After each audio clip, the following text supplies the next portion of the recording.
안녕하세요. 저는 두돌된 딸을 키우는 40대 여자입니다. 평소 즐겨 듣는 채널에 제 사연이 소개될 거란 생각만으로도 괜스레 떨려오네요. 그럼 시작해 볼게요. 저와 남편은 10년 차 부부였습니다. 연애도 오래 했던 터라 느끼기엔 20년은 좋게 산 부부 같은 느낌이었어요. 풋풋 설렘 이런 단어와는 거리가 멀었지만 저희만 느낄 수 있는 특유의 그 편안함이 전 좋았어요. 남편과 전 자연 임신이 되지 않아 병원에 가서 검사도 받고 시험관 시술도 병행했지만 임신이 되지 않았어요. 거듭된 실망과 실패에 저흰 지쳐갔어요. 그럴 때마다 남편과 저는 서로를 보듬어 주었고 지난 10년 동안 크게 싸운 적이 없었죠. 그만큼 눈빛만 보아도 잘 알고 자신보다 서로를 위해 배려한다고 생각했어요. 남편과 저 사이엔 애틋함이 감미된 우정이 있다고도 생각했죠. 한없이 괜찮다며 잘 될 거라고 하는 남편과는 달리 아버님은 한없이 절 구박했어요. 친구들 이야기를 들어보면 이런 경우 어머님이 나서서 난리를 부리고 아버님은 한 발 물러서 지켜본다고 하던데 저희 시댁은 정반대였어요. 며느리 사랑은 가뿐히 버려버린 아버님은 고약하기가 하늘을 찔렀어요. 입만 떼셨다 하면 어쩜 그렇게도 주옥 같은 망언을 하시는지. 결혼 3, 4년 차까진 매번 아버님을 뵐 때마다 놀라움의 연속이었어요. 아버님의 한마디에 울고 웃던 전 어느새 결혼 10년 차가 되었고 이젠 아버님의 100마디도 가뿐히 받아치는 며느리가 되었어요. 애도 못 가지는 것이 음식간도 못 맞추는구나. 어느 것 하나 간이 딱 맞는 게 없어. 이걸 먹으라고 만든 게야? 그러게요. 제가 왜 그랬을까요? 진작 이혼시켰어야 했거늘. 내가 심성이 이렇게나 곱다. 너 같은 것도 며느리라고 내치지도 못하고 그 긴 세월을 네 꼴을 보고 살고 있는 걸 보니 말이다. 그러게요. 아버님이 못하시면 저라도 이혼하자고 했어야 했는데 제 심성이 고와서 그 모진 핍박에도 아버님이 부르시면 쪼르르 달려와서 또 이 꼴을 당하고 있네요. 저 고약한 것, 애도 못 가지는 것이 입만 살아서는 네 꼴 보니 밥도 안 넘어간다. 얼른 집으로 가. 아버님, 갈 때 가더라도 제가 차린 밥은 좀 먹고 갈게요. 오늘 아버님 아들도 늦는다고 해서 집에 먹을 것도 없단 말이에요. 애는 못 가지지만 배는 고파요, 저도. 제 입장에선 참다 터져 이제야 할 말을 하는 것이었지만 아버님 입장에선 이런 제가 되바라지다라고 생각하셨죠. 본인이 저에게 어떻게 했는지는 전혀 기억하시는 분이 아니니까요. 이런 상황이 저도 물론 좋을 리 없었어요. 그래서 연락을 피하거나 호출에 응하지 않으니 글쎄 아버님께서 저희 집으로 직접 찾아오시더라고요. 그 뒤에 저희 집에 일어난 일은 말하지 않아도 익히 잘 아시리라 믿어 의심치 않습니다. 아버님이 돌아가시고 난 뒤 집에 돌아온 남편이 화들짝 놀라며 이런 말을 했어요. 뭐야, 집에 도둑 들었어? 집꼴이 왜 이래? 구석구석 헤집으며 어찌나 딴지를 잘 거시는지. 그날 이후 전 아버님의 호출엔 그냥 응하는 것이 100배는 편하다는 결론에 도달하게 되었어요. 그 후 살기 위해 한마디씩 하다 보니 100마디도 받아치는 제가 되었더라고요. 제가 아버님의 말씀을 받아칠 때마다 어머님도 속이 시원하신지 표정이 꽤 밝으셨어요. 그러다 아버님이 역정을 내시며 자리를 뜨시는 날이면 저에게 엄지손가락을 치켜 세워주시곤 했죠. 이렇게 제 편을 들어주시는 어머님이 계셔 저도 참지 않고 할 말은 할 수 있게 된 것 같아요. 참 감사한 일이죠. 하지만 아무리 할 말은 다 하는 저일지라도 상처를 받지 않는 건 아니었어요. 특히 아버님의 말씀에 친정 부모님이 등장하는 날이면 울컥하는 마음에 말보다 눈물이 앞서곤 했어요. 그런 날이면 어김없이 어머님이 나서주셨어요. 내가 이런 말까진 안 하려고 했는데 난 도대체 이해가 안 되는구나. 사도는 어떻게 너같이 애도 못 가지는 것을 시집 보낼 생각을 했는지. 나 같으면 시집은커녕 집 밖에도 못 나가게 했을 텐데 말이다. 적당히 좀 해요, 제발. 당신은 지겹지도 않아요? 했던 말 또 하고 또 하고. 당신 때문에 들어서려던 애도 떨어지겠어요. 애들 이대로 자식 한번 못 안게 되면 다 당신 탓인 줄 알아요. 그게 왜 내 탓이야? 딴 집 며느리는 셋씩이나 낳고도 또 임신했다고 하던데. 쟤는 병원 가서 시술인가 나발인가도 받으면서도 소식 없는 거 보면 모르긴 몰라도 몸에 문제가 있는 게지. 당신 정말 치매 검사라도 해봐야 하는 거 아니에요? 애들 당신 등살에 매년 검진받고 있는 거 정말 몰라서 그런 말 하는 거면 당장 내일 나랑 병원부터 갑시다. 당신 말대로 모르긴 몰라도 머리에 문제가 있어 보이니까요. 이 할망구가 지금 누구 편을 드는 게야? 당신이 이따위로 구는데 내가 누구 편을 들겠어요? 당연히 며느리 편을 들죠. 꼴에 같은 여자라고 편드는 꼬락서니 하고는 혀 좀 그만 차고 할 일이 그렇게 없으면 들어가서 잠이나 자요. 꼴도 보기 싫으니까. 그렇게 아버님을 방으로 보내버린 어머님은 늘 제 손을 꼭 잡아주시며 말씀하셨어요. 아가, 미안하구나. 내가 이렇게 대신 사과할 테니 마음에 너무 담아두지 마라. 저런 말들 마음에 담아둬봤자 너만 병들어. 알겠지? 네, 어머님. 걱정 마세요. 하루 이틀도 아니고 저 괜찮아요. 전 늘 이렇게 대답하곤 어머님을 향해 웃어 보였고요. 그러던 결혼 10주년을 며칠 남기지 않은 어느 날, 저에게 기적이 찾아왔습니다. 축하드립니다. 임신입니다. 네? 정말 임신이에요? 예, 산모님. 그동안 정말 고생 많이 하셨어요. 노산이라 조심 또 조심하셔야 합니다. 이번에도 당연히 아니겠지 하는 마음에 찾은 병원이라서 더 기뻤어요.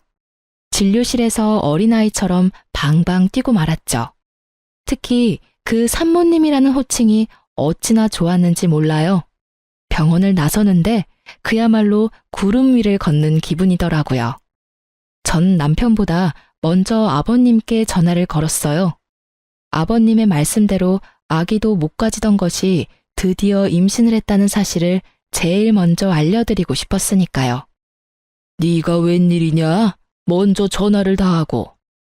아버님, 저 지금 병원에서 나오는 길인데 저 임신했대요. 뭐? 그게 사실이야? 네, 노산이라서 조심하라고 하네요. 그거 말곤 저도 아기도 건강하대요. 심장 소리도 들었는데 신기하더라고요. 그래? 우리 아가 고생 많이 했어. 그래서 지금 병원 앞이냐? 아버님은 민망하지도 않으신지 임신 소식에 말투가 180도로 바뀌셨고, 전 그런 아버님의 말투에 웃음이 튀어나오려는 걸 겨우 참으며 답했어요.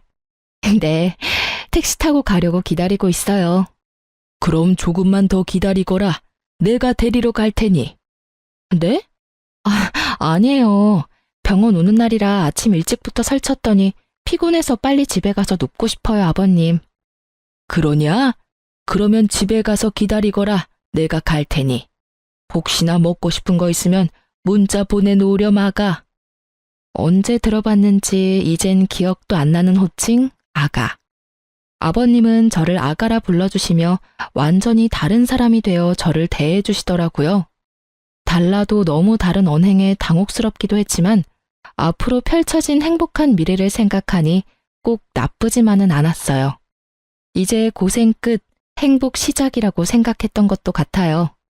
아버님은 그날부터 임산부에게 좋다는 것은 다 사오셨고, 어머님은 조금이라도 무리를 하면 안 된다며 집으로 도우미를 불러주셨어요.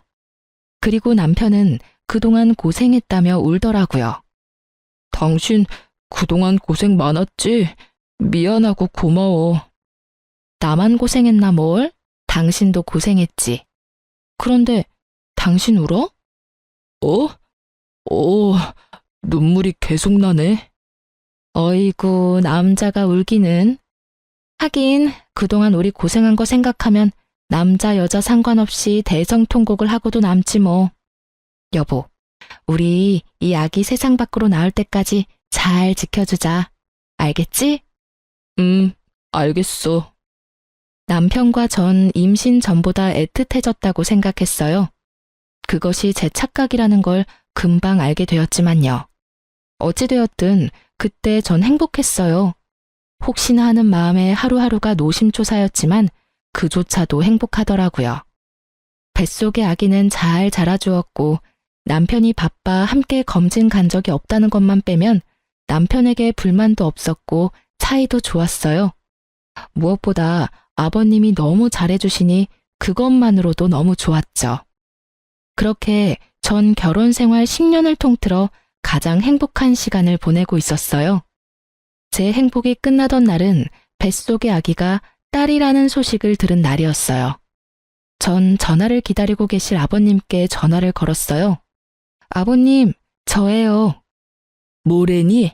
아들이지? 그치? 그게요, 그게 말이죠. 딸이래요. 뭐? 딸이래요, 아버님. 제 차 딸임을 확인한 아버님은 그냥 전화를 끊어버리셨어요. 섭섭해 하실지는 알았지만 생각보다 과한 반응에 당황스러움이 몰려오며 걱정이 되더군요. 제 우려는 현실이 되었고 아버님의 귀한 대접은 더 이상 없었습니다. 대접은커녕 임신 전보다 더 심해지셨죠. 저도 상황이 그렇게 되니 더는 당하고만 있을 순 없겠더라고요. 제 아기를 지켜야 했으니까요. 너 당장 집에 좀 와서 일 좀 거들거라. 오늘 점심엔 해물탕이 먹고 싶으니 장도 좀 봐서 오고. 저번엔 꽃게가 적어서 영 별로더라. 이번엔 많이 좀 사오너라. 남으면 꽃게찜도 좀 하고. 죄송한데 저 못 가요, 아버님. 무엇이 어째? 저 노산이어서 조심해야 하는 거 아시잖아요. 저번에도 아버님이 부르셔서 갔다가 무리하는 바람에 밤에 배 뭉쳐서 혼났어요, 아버님. 앞으로 아버님이 아무리 부르셔도 안 갈 거니 그런 줄 아시고 저 기다리지 마세요. 누가 들으면 아주 큰일이라도 한 줄 알겠구나. 그리고 임신했을 때일수록 많이 움직여야 한다. 잔말 말고 얼른 오지 못해? 네, 전 안 갈 거예요. 그리고 저 노산이라고 조심해야 한다고 집 밖에도 웬만하면 나가지 말라고 하신 건 다름 아닌 아버님이셨잖아요. 그땐 네 뱃속의 아기가 아들인 줄 알았을 때의 얘기고 지금은 상황이 많이 달라지지 않았느냐? 내가 왜 낳아봤자 아무짝에 쓸모도 없는 딸까지 신경 써야 하느냐 이 말이다. 정말 너무하세요, 아버님. 딸이든 아들이든 다 똑같은 아버님 손주라고요. 어떻게 이렇게까지 변하세요? 처음엔 그렇게 귀하게 대해주시더니 이젠 온갖 굳은 일은 다 시키시잖아요. 그때 이야기는 꺼내지도 마라. 그 뱃속에 든 것이 딸인 줄도 모르고 몸에 좋다는 것 다 갖다 먹인 거 생각하면 장기가 다 꼬이는 기분이니까. 아, 그러세요? 그럼 제가 더더욱 하면 안 되겠어요, 아버님. 딸이나 가진 제가 아버님 앞에서 얼쩡거리다가 진짜 아버님 장기라도 다 꼬여버리면 어째요? 뭐야? 너 지금 나한테 악담 퍼붓는 게야? 아니요. 진심에서 나오는 걱정이에요. 그럼 저 배가 또 뭉쳐서 쉬어야겠어요. 들어가세요, 아버님.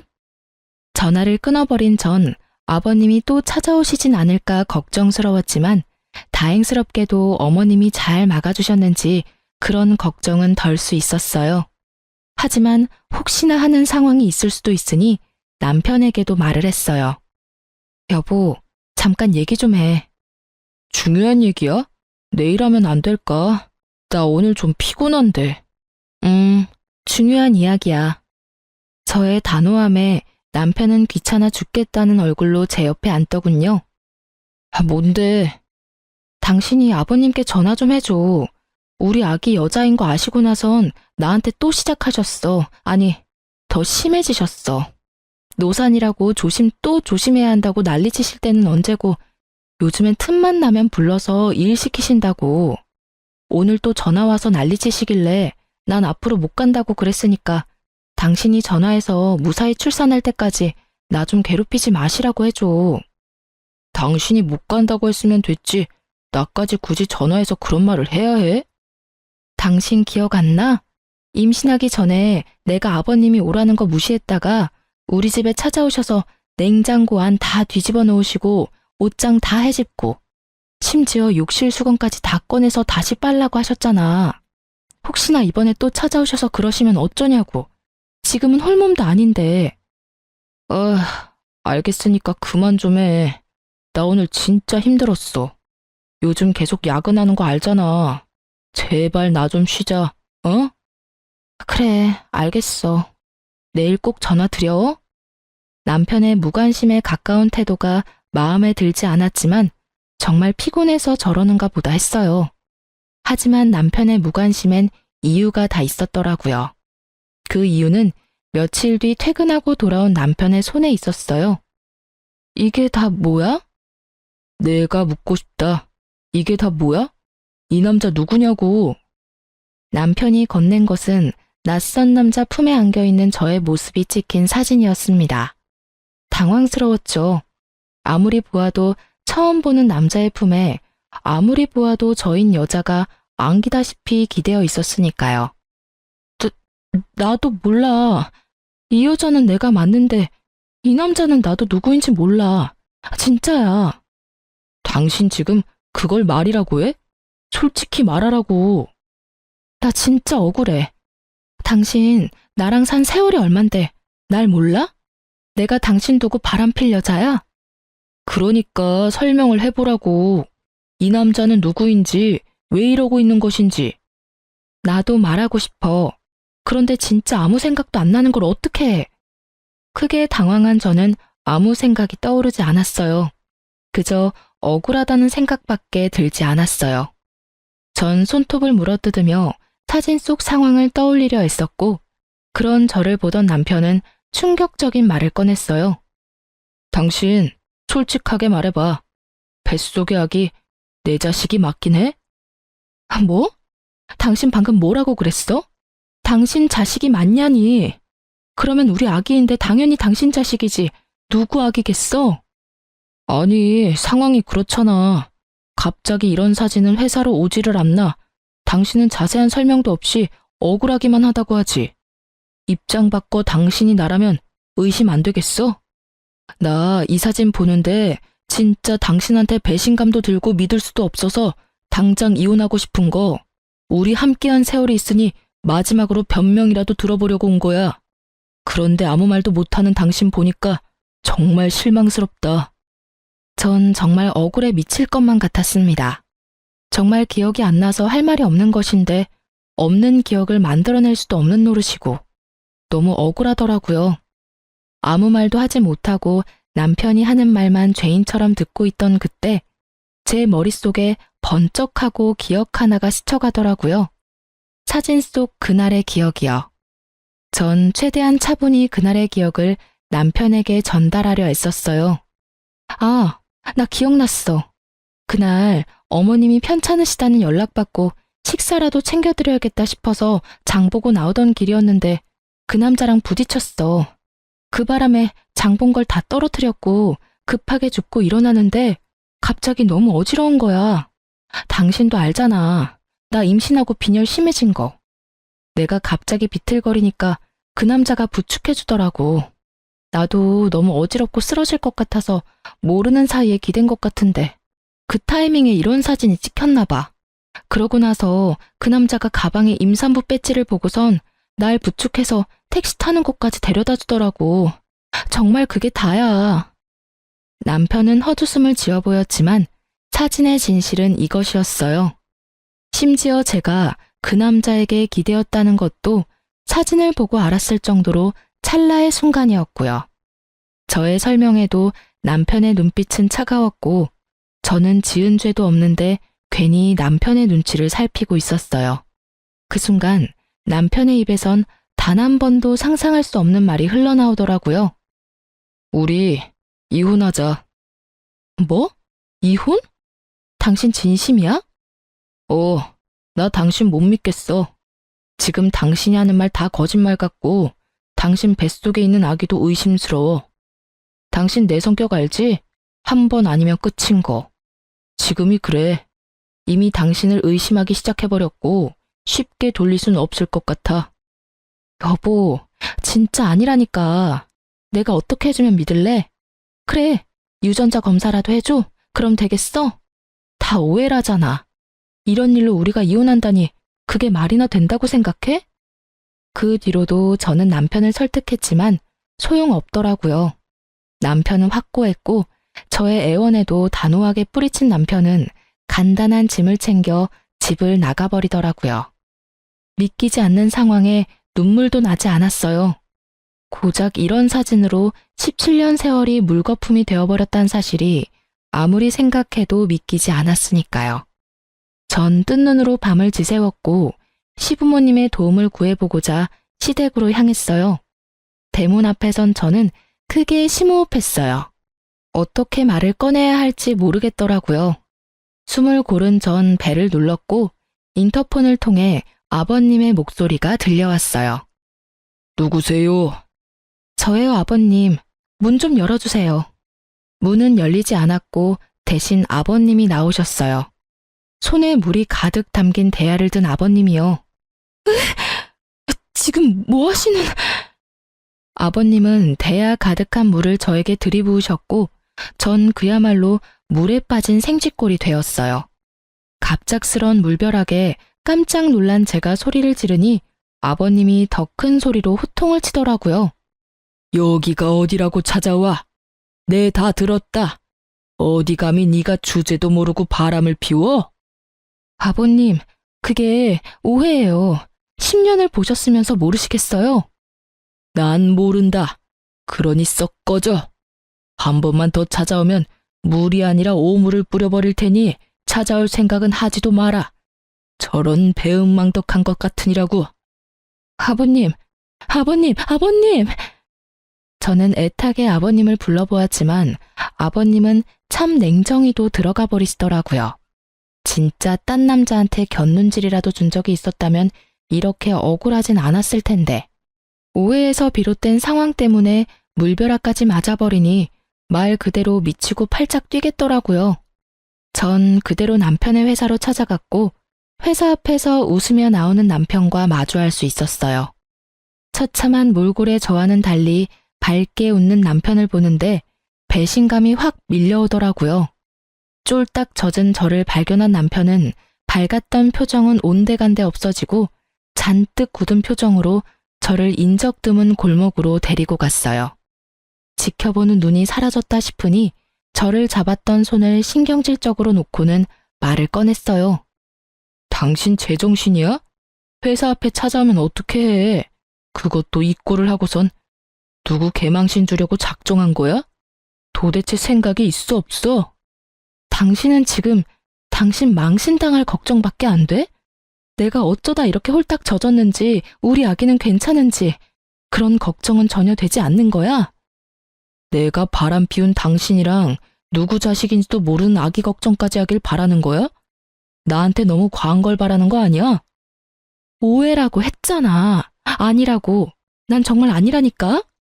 당신 이러는 거 진짜 사람 질리게 하는 거 모르지? 뭐? 사실 이젠 그 사진이 오해든 아니든 상관없이 당신이란 여자랑 더 못 살 것 같아. 부부 사이에 믿음이 없는데 어떻게 같이 살아? 몸도 무거운데 괜히 고생하고 다니지 말고 그냥 이혼해. 마지막 부탁이야. 그럼 나 가볼게. 남편과 저 사이엔 그래도 우정 정도는 남았겠지 했는데 냉정하게 돌아서는 남편을 보니 저도 오만정이 떨어지더라고요. 그러면서 모든 상황이 받아들여지며 그제야 눈물이 나기 시작했어요. 전 그대로 주저앉아 배를 감싸 안고 울었어요. 저보다 아기가 더 불쌍해 눈물이 멈추지 않더라고요. 하염없이 울고만 있던 그때 어떤 남자가 다가왔어요. 전 인기척에 고개를 들었고 그 남자의 얼굴을 확인하는 순간 자리에서 벌떡 일어설 수밖에 없었어요. 그 남자는 바로 사진 속 그 남자였어요. 맞죠? 그때 저 도와주셨던 분 맞으시죠? 네, 맞긴 한데 움직일 수는 있으시죠? 괜찮다면 여기서 먼 곳으로 가서 드릴 말씀이 있는데 괜찮으실까요? 네. 저도 부탁드릴 게 있어요. 가시죠. 저와 그 남자는 택시를 타고 남편의 회사에서 꽤 떨어진 카페에 도착했고 그곳에서 전 충격적인 이야기를 들을 수 있었어요. 정말 죄송합니다. 전 진짜 일이 이렇게까지 될지 모르고 청 부장님이 시키는 대로 했을 뿐인데 정말 죄송합니다. 죄송하다니요? 그리고 성 부장님이라면 저희 남편이요? 네, 그게 부장님께서 사모님 골탕 좀 먹이려고 그런다고 사진 몇 컷만 찍혀주면 된다고 하셔서 그런 짓까지 하게 됐습니다. 기껏 골탕이나 먹이려고 이런 짓까지 해야 하나 싶기도 했지만 부탁만 들어주면 승진은 보장된다는 부장님 말씀에 깊이 생각하지 못하고 사모님께 큰 잘못을 저질렀어요. 정말 죄송합니다.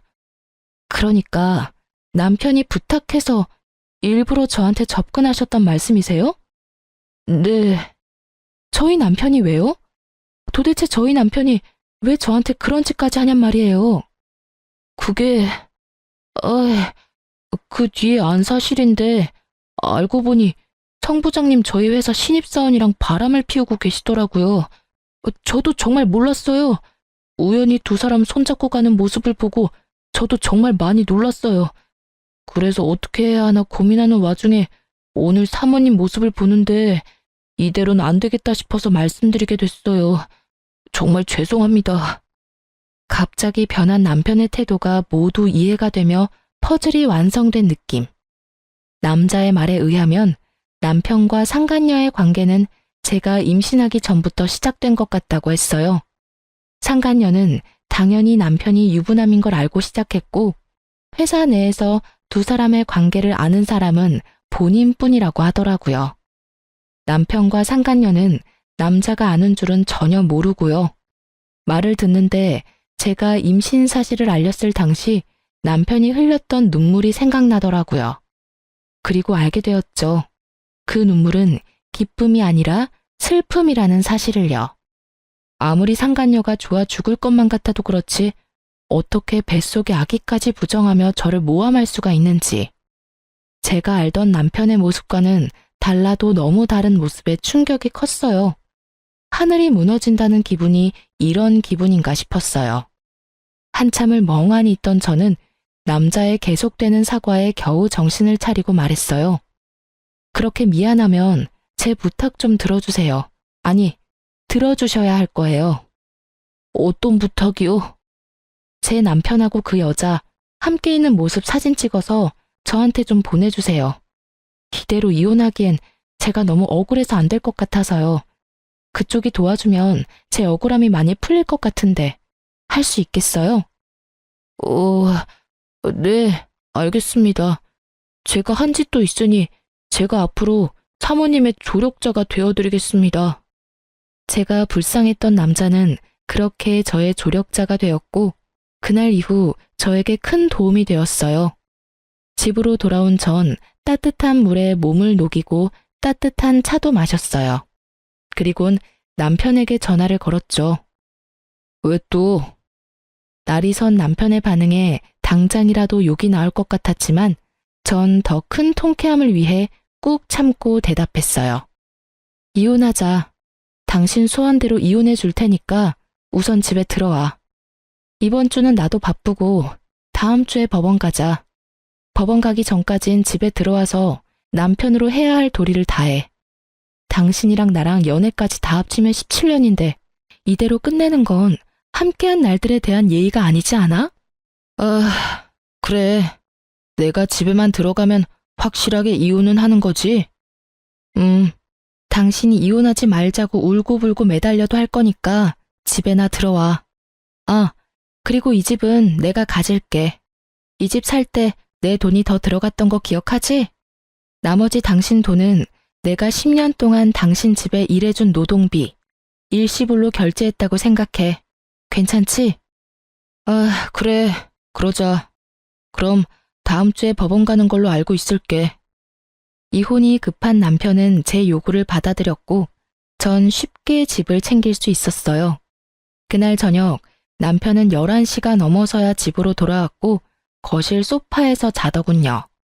전 잠든 남편을 재차 살피곤 조용히 남편의 휴대전화를 들고 방으로 들어왔어요. 당연히 비밀번호가 설정되어 있었지만 문제가 될 것이 없었어요. 저에겐 든든한 조력자가 있었으니까요. 저의 조력자는 제가 비밀번호 때문에 고민하자 자신에게 맡겨달라 하더니 하루 종일 남편을 쫓아다닌 것인지 그날 저녁 비밀번호를 알아내 알려주더라고요. 그 덕분에 저는 남편의 비밀번호를 손쉽게 풀어 증거를 수집할 수 있었어요. 문자를 살펴보던 저는 예상치 못한 대화를 보게 됐어요. 그것은 남편과 아버님의 대화였는데 내용이 충격 그 자체였죠. 알고 보니 아버님은 남편에게 여자가 생긴 것을 진작 알고 계셨고 제가 임신을 하니 정리하라고 하셨다가 뱃속의 아기가 딸임을 아시곤 저희의 이혼을 부추기다 못해 저를 모함할 계획까지 친히 세워주셨더라고요. 대화를 나눈 시간을 보니 주로 어머님이 주무실 때였고 통화는 주로 어머님이 문화센터에 계실 시간에 한 것을 보아하니 오로지 두 사람의 계획임을 알 수 있었죠. 여자한테 미쳐서 자식을 부정하는 남편이나 손자한테 미쳐서 며느리를 함정에 빠뜨리는 아버님이나 정상이 아니기는 매한가지였죠. 어쩜 그렇게 뻔뻔할 수 있는지. 사건의 전말을 다 알게 된 저는 분노의 힘으로 차곡차곡 증거를 모았고 법원에 갈 때쯤에 증거가 차고도 넘치는 상태가 되었어요. 결전의 날이 되었고 전 남편과 함께 법원으로 들어가기 전 카페에 들러 마지막 인사를 나누기로 했죠. 나 같은 놈 있고 행복하게 잘 살아. 남편 놈은 인재야 죄책감이라도 느껴지는 것인지 눈물을 글썽이더라고요. 이젠 참을 필요가 전혀 없는 저는 이제껏 모았던 사진을 남편 놈의 얼굴에 던지며 말했어요. 눈물 떨어뜨리기 전에 이거부터 봐. 이게 뭐야? 뭐긴 뭐야. 사실 바람은 네 놈이 피고 있었다고 뒷받침해주는 증거들이지. 그게 무슨 말이야, 바람이라니. 말도 안 되는 소리 그만하고 이제 법원 가자. 이혼해야지. 얼굴에 핏기라곤 없는 남편 놈은 발뺌하기 시작했고 전 나머지 증거들도 보여주었죠. 이건 너랑 그 여자랑 나눈 대화. 이건 네 사진첩에 있던 두 사람의 다정한 모습. 이건 너랑 네 아버지가 나눈 대화. 이래도 발뺌할 거야? 이게 다 너 때문이잖아. 그러게 10년 동안 안 되던 임신이 왜 갑자기 돼서는 날 이렇게까지 하게 만들어? 그냥 임신을 이유로 이혼하게 됐으면 얼마나 좋았냐고. 왜 임신으로 내 발목을 잡냐고. 사실 진심 어린 사과를 했다면 위자료만 받고 이혼해 주려고 했어요. 17년이란 세월이 저의 마음을 약하게 만들었거든요. 하지만 끝까지 제 탓을 하는 남편을 보니 제가 약해질 필요가 없음을 깨달았죠. 무릎을 꿇고 싹싹 빌어도 모자랄 판국에 이 와중에도 내 탓을 한다고? 이제 보니 너 아버님을 많이 닮았네. 아주 뻔뻔하기가 하늘을 찌르고도 남겠어? 내가 그간 함께한 세월을 생각해서 적당히 하고 넘어가 주려고 했는데 너 하는 꼴을 보니 적당히 해선 안 될 것 같네. 일단 위자료는 당연히 받아낼 거고 상간녀 소송도 진행할 거야. 신입사원이라고 하던데 걔는 돈 좀 있어?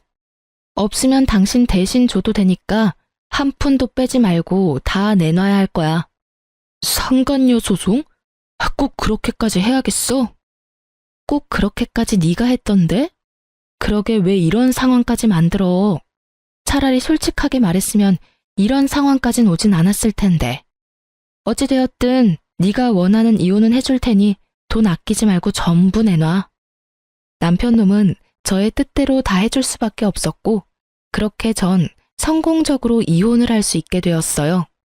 위자료가 입금되던 날 전 모든 증거를 남편의 회사로 보내버렸고 그냥 외도 사실도 공분을 살 짓인데 임신한 아내를 모함까지 하며 이혼하려고 했던 사실이 부장이라는 타이틀에 제대로 먹칠을 해버린 거죠. 회사에서 당장 해고 조치가 이루어졌고 두 사람은 사내 직원들의 입소문에 오르내리며 아주 화려한 퇴사를 하고 말았죠. 남편의 뻔뻔함이 부른 결과가 꽤 만족스럽더라고요. 자기 아들이 회사까지 쫓겨나는 상황이 되어버리자 전 시부가 머리 끝까지 화가 난 채로 왔어요. 이런 상황을 예상했던 저는 친정아빠에게 한동안 함께 있길 미리 부탁했고 드디어 제 한을 풀 날이 왔다고 생각했어요. 아무것도 모르는 전 시부는 현관문을 두드리며 온갖 욕을 퍼부어대셨고 아빠는 현관문을 열자마자 며칠 전부터 채워두셨던 물 양동이를 아버님의 머리 위로 부어버리셨어요. 그리곤 제가 들은 말을 그대로 돌려주셨죠. 썩 꺼지지 못해? 여기가 어디라고 찾아와서는 남의 집 귀한 딸한테 욕짓거리야 욕짓거리가. 다시 한번 찾아왔다간 물이 아니라 오물을 확 뿌려버릴 테니 2번 다신 찾아올 생각도 하지 마. 당장 꺼져! 풍채가 남다른 아빠의 호통에 전 시부는 겁에 질려 달아나더군요. 얼마나 무서우셨으면 발이 꼬여 2번이나 넘어졌는데도 벌떡 일어나 꽁지 빠지게 도망가시더라고요. 아버님이 다녀가시고 며칠 뒤 많이 수척해진 모습의 어머님도 찾아오셨어요. 어머님은 저에게 무릎을 꿇으시곤 용서를 구하시며 우시더라고요. 아가, 내가 대신 사과하마. 내가 자식을 잘못 키워서 네가 이런 몹쓸 짓을 당했어. 어머님, 이러지 마세요. 일어나세요. 아가, 네가 믿을지 모르지만 난 정말 몰랐단다. 2 사람이 그런 경악할 일을 꾸미고 있을 줄은 상상도 못했어.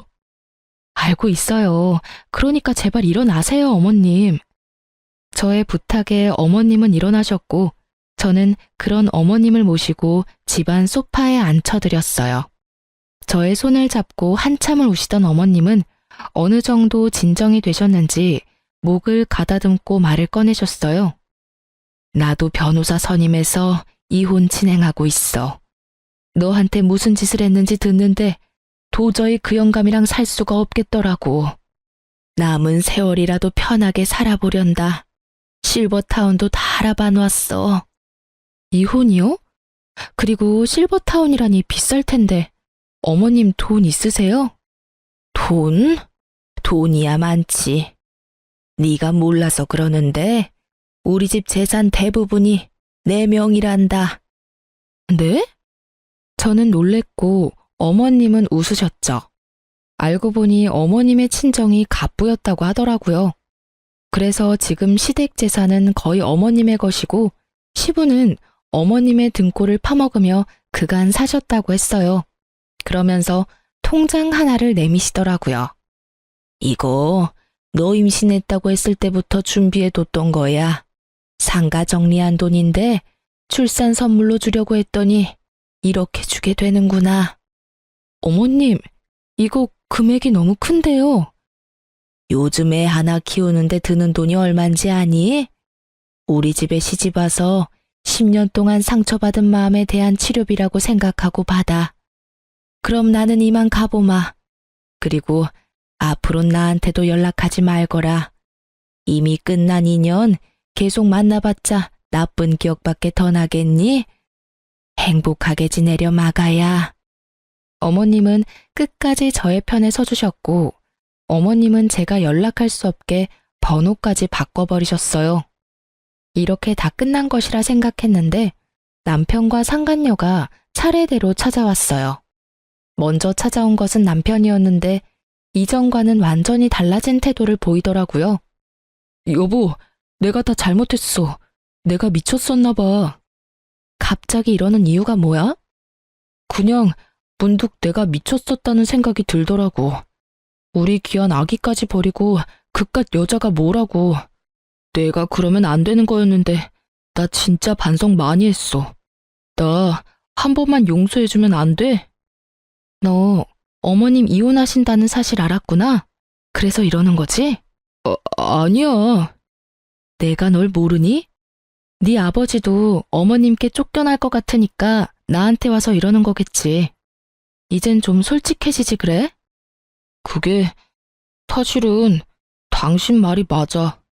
2분 이혼하셨는데 아버지는 거의 가진 것도 없이 쫓겨나셨어. 거기다 나까지 쫓아내시더라고. 그래도 자식이라곤 나 하나밖에 없는데 어떻게 이러실 수가 있어. 정말 너무하셨잖아. 그렇지 않아? 그걸 왜 나한테 와서 물어? 네가 그렇게 좋아 죽고 못 사는 여자한테 가서 묻지. 그 여자랑은 진짜 헤어졌어. 상간녀 소송당하더니 애가 미쳐버리더라고. 그래서 이건 아니다 싶었는데 회사 잘리고 나선 연락도 안 돼. 뭐 어차피 헤어지고 당신한테 돌아오려고 했는데 잘 됐어. 사연을 들으며 바람 피운 남자들이 뻔뻔하게 굴 땐 저게 진짜일까? 하는 생각이 들었는데 그게 진짜이더라고요. 어쩜 이런 한심한 생각을 당연하다는 듯이 하는 것인지 한편으론 대단하다는 생각까지 들더라고요. 정신 좀 차려. 네가 다시 돌아온다고 하면 내가 두 팔 벌려 환영할 줄 알았어? 그 자신감은 도대체 어디서 나오는 거니? 뭐?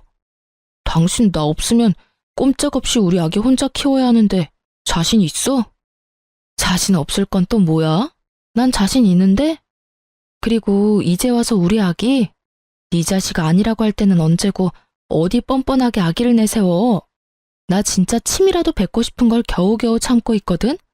그러니까 당장 좀 꺼져. 태교에 엄청나게 방해되니까. 뭐? 꺼져? 웃기지 마. 나 당신이 허락할 때까지 한 발짝도 안 뗄 거니까. 잊지 마. 여기 내 집이야. 그리고 나 지금 경찰에 신고할 거거든? 질질 끌려가도 괜찮으면 계속 있어. 난 상관없으니까. 전 남편이 보는 앞에서 112를 눌렀고 남편은 겁이 났는지 걸음아 나 살리라고 하고 도망가더라고요. 어쩜 도망치는 꼴이 전 시부와 똑같은지 피는 못 속인다라고 생각했네요. 그렇게 전 남편을 보내고 나니 그 다음엔 상간녀가 찾아왔더라고요. 사실 회사로 증거를 보낼 때 상간녀의 집과 그 부모님들이 일하는 학교로도 증거를 보냈었어요. 상간녀의 집은 교육자 집안이었는데 듣기론 이런 구설수를 제일 기피한다고 들었던 터라 고민 없이 증거를 보냈어요. 상간녀의 죗값은 그 부모가 알아서 주길 바랬으니까요. 저의 뜻대로 된 것인지 저를 찾아온 상간녀의 몰골은 엉망이었어요. 여긴 무슨 일이죠? 사모님, 제가 정말 잘못했어요. 저 부장님이랑 헤어졌어요. 그러니까 저 한 번만 용서해 주시면 안 될까요? 용서? 내 용서가 필요해서 여기까지 찾아왔니? 그게 사실은요. 계속해서 말끝을 흐리는 상간녀에게 전 단호하게 밀어붙였어요. 시간 끌지 말고 본론만 해. 그게 사모님이 저희 부모님 좀 만나주시면 안 될까요? 만나서 다 오해였다고 말씀 한 번만 해주시면 안 될까요? 뭐? 저 회사에서도 잘리고 집에서도 쫓겨났어요. 친구들 사이에서도 소문이 퍼져서 갈 데도 없다고요. 사람 하나 살리는 셈 치고 저희 부모님 만나서 사모님이 저랑 부장님 사이 오해했었다고 한마디만 해주시면 안 될까요? 말도 안 되는 부탁을 하는 상간녀를 보는데 헛웃음이 나더라고요. 남편이나 상간녀나 생각이 어쩜 이렇게도 없는지. 그야말로 뻔뻔한 환상의 커플이다 싶었어요. 야, 생각을 좀 해봐. 내가 그런 부탁을 들어줄 것 같아? 제발요. 제가 이렇게 빌게요. 이렇게 빌든 저렇게 빌든 난 그 부탁 절대 들어줄 생각 따위 없어. 내가 웬만하면 뱃속에 아기도 있고 해서 이 정도 선에서 끝내주려고 했거든? 남의 인생 망쳐봤자 뭐하겠어. 그렇다고 해서 내 인생이 돌아오는 것도 아닌데. 그런데 너 이러는 꼴을 보니 안 되겠다. 이미 저한테 할 수 있는 건 다 하셨잖아요. 아직 더 하실 게 남았어요? 남았지. 지금까진 네가 가진 것들이 사라졌지? 앞으론 네가 가질 것들을 사라지게 할 거야. 난 앞으로 널 평생 쫓아다니면서 네가 한 짓들 다 알리고 다닐 거야. 네가 다시 취직을 하면 그 회사에 찾아가서 다 알릴 거고 네가 결혼을 하면 그 결혼식장에 찾아가서 그 결혼 망쳐버릴 거야. 알겠어? 사모님, 꼭 그렇게까지 하셔야겠어요? 제가 이렇게 빌잖아요. 제가 불쌍하지도 않으세요?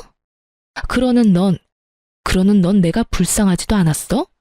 내 뱃속의 아기는 안 불쌍하더니? 그게... 여기서 울고 있지 말고 얼른 나가. 너희 부장님한테 했던 것처럼 너도 경찰에 신고해버리기 전에 내 눈앞에서 썩 꺼져. 끝까지 몰린 상간녀는 결국 울음을 터뜨렸고 전 꼴도 보기 싫어 상간녀를 내쫓아 버렸어요. 사실 상간녀에게 말한 것처럼 평생 쫓아다닐 생각은 없어요.